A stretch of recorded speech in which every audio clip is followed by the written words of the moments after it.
میں جانتی ہوں کہ تم کیا سوچ رہے ہو بیٹا، فائزہ نے شائنی کی آنکھوں سے اس کی حیرت جان لی تھی۔ بیٹا ایک پرانا سا کنگن پڑا تھا، میرے تو کسی کام کا نہیں تھا، تمہارے ابو نے منہ دکھائی میں دیا تھا، بس میں نے اسے بیچ دیا ہے۔ اچھا اب یہ بتاؤ کہ یہ سب چیزیں تمہیں پسند آئی ہیں کہ نہیں؟ لیکن امی جان، آپ نے اس کنگن کو کیوں بیچ دیا ہے؟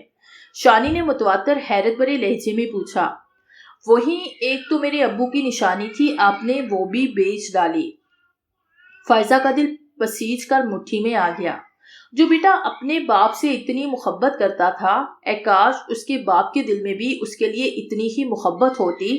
اس کا باپ اس کے چہرے پر منحوسیت کی مہر لگا کر ان دونوں کو چھوڑ چھاڑ کر خود بیرون ملک جا پہنچا تھا، اور کبھی اس نے لوٹ کر دیکھنے تک کی ضرورت محسوس نہ کی تھی کہ اس کی عدم موجودگی میں اس کی بیوی اور بچہ کن حالات سے دوچار ہوں گے۔ تم زیادہ ذہن پر زور مت دو بیٹا، فائزہ نے شانی کو سمجھاتے ہوئے بولا۔ لیکن امی، شانی نے بولنا چاہا لیکن فائزہ نے اسے چپ کروا دیا۔ کہا نا زیادہ ذہن پر زور مت دو، فائزہ نے اب کی بار کرہت لہجے میں کہا۔ امی ایک بات پوچھوں؟ شانی نے امی کا ہاتھ پکڑ کر اسے بیڈ پر بٹھاتے ہوئے پوچھا اور خود زمین پر امی کے قدموں میں چمٹ کر بیٹھ گیا۔ ہاں پوچھو بیٹا، فائزہ نے اجازت دیتے ہوئے کہا۔ امی نہ جانے کیوں مجھے ایسے لگتا ہے کہ میرے ابو ابھی زندہ ہیں۔ شانی نے سوالیہ نگاہوں سے امی کی طرف دیکھتے ہوئے کہا تو فائزہ نے حیرت سے بیٹے کو گھورا۔ کبھی کبھی تو یوں لگتا ہے جیسے وہ مجھے پکار رہے ہوں۔ آپ کو پتا ہے امی، کبھی کبھی یوں لگتا ہے جیسے میرا دل پسلیوں کو چیر کر باہر نکل آئے گا۔ مجھے ابو بہت یاد آتے ہیں۔ ایسا نہ سوچا کرو بیٹا، فائزہ بولی اور ایک لمبا سا سانس خارج کیا۔ امی اگر آج ابو زندہ ہوتے تو آپ کو کچھ بھی بیچنے کی ضرورت محسوس نہ ہوتی۔ میں جانتا ہوں امی کہ آپ نے ابو کی آخری نشانی کو ہمیشہ سینے سے لگا کے رکھا ہوا تھا، اور آج میری خوشی کے لیے آپ نے بہت بڑی قربانی دے دی۔ میں آپ کا یہ احسان کبھی بھی نہیں بھول پاؤں گا۔ اتنا کہہ کر شانی امی سے لپٹ گیا۔ اس کے لبوں پر فائزہ نے سرد آہیں محسوس کی اور اس کی غزالی آنکھوں کو نمناک پایا، تبھی اپنے بیٹے کو سینے سے چپکا لیا۔ دوپہر شام میں ڈل چکی تھی، سرمئی اندھیرے پھیلنا شروع ہو گئے تھے۔ سارا دن گھاس چڑھنے والی بکریاں اب اپنے مالکان کی سربراہی میں اپنے گھروں کو لوٹ رہی تھی۔ گھروں کے باہر ننھے بلبلوں کی روشنیاں پھیلنا شروع ہو گئی تھی۔ کمرے کی کھڑکی سے نظر آنے والے نیم پختہ سڑک کے کنارے نیم، امی اور شیشم کے گھنے درخت ملگجی چاندنی میں اور بھی ہولناک محسوس ہو رہے تھے۔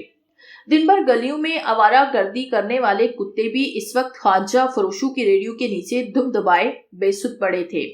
امی کافی بھوک لگی ہے، شانی نے امی کو مخاطب کرتے ہوئے کہا۔ ابھی لے کر آتی ہوں، فائزہ اتنا کہہ کر کچن کی طرف چل پڑی۔ کچن میں پہنچ کر فائزہ نے دان تلے دوپٹہ دبا لیا تاکہ اس کے رونے کی آوازیں اس کے لختے جگر تک نہ پہنچ سکے، لیکن شانی پہلے ہی امی کی حالت سے آشنا تھا۔ وہ بھی آ کر کچن کے دروازے کے پاس رک گیا۔ فائزہ کے حلق سے رونے کی آواز نکلی تو شانی کا دل پسیج کر مٹھی میں آ گیا۔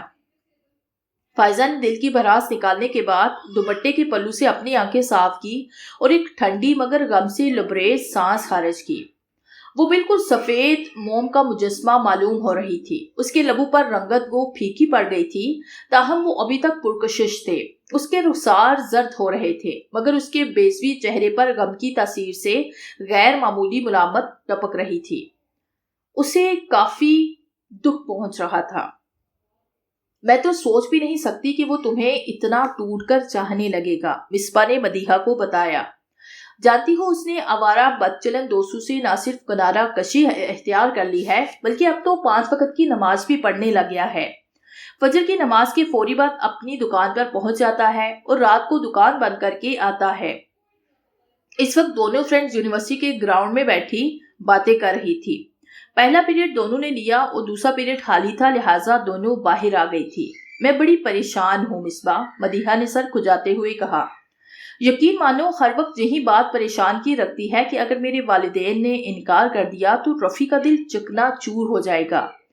جیسا میں چاہتی تھی وہ تو ویسا بن گیا۔ جانتی ہو اب تو اس کی شرافت اور اس بدلاؤ کے قصے ہمارے گھر کے علاوہ محلے میں بھی ہو رہے ہیں۔